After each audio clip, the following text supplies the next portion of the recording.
有冇聽過呢首歌呢？咁呢首歌其實就係1982年而家嘅國家主席習近平嘅太太彭麗媛唱噶。咁今屆嘅中國館啊，就係用呢首歌嘅名做主題嘅，叫《希望的田野》。咁交俾阿 Ben 講下啦。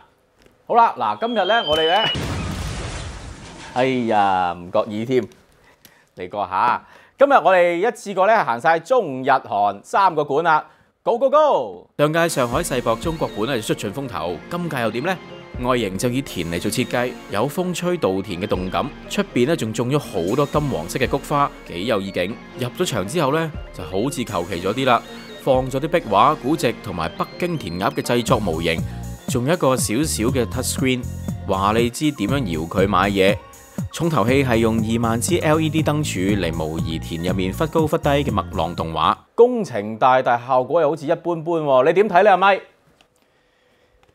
喂，我啊睇到韓國館嘅外形其實幾過癮，又幾型嘅喎。其實入邊啊玩緊咩嘅呢？嚇？韓國館就係依照泡菜缸嚟設計，有曲線有圓滑，大門咧就喺度白牆，可以寫低你最中意嘅食物名稱。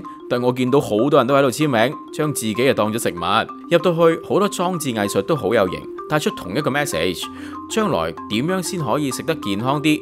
韓國人嘅答案就係醃 kimchi kimchi kimchi kimchi， 就係佢哋強項啦。牆中間有2隻機械臂，就攞住2個 mon 轉來轉去，揈嚟揈去，就用科技話俾你聽，醃係一件咩嘅事。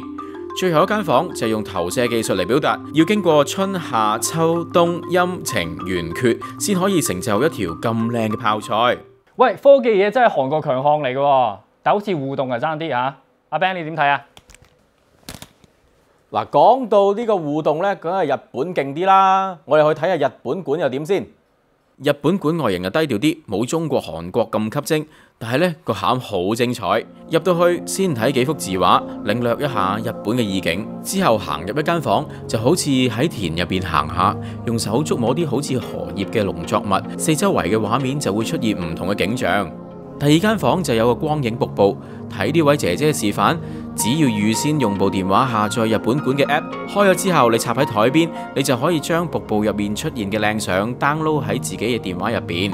仲未完，嚟到最後一站嘅未來餐廳，每張餐台上邊有個 touch screen， 你只要揀中中意食咩，電腦就會因應唔同嘅季節提供唔同嘅菜式俾你揀，仲會統計埋俾你睇某個地區某個季節嘅食材種類。日本館好嘢，好，再見。聽日見。喂，夾好咗噶嘛，一齊講再見噶嘛，又聽日見。除咗呢個嘢先啦。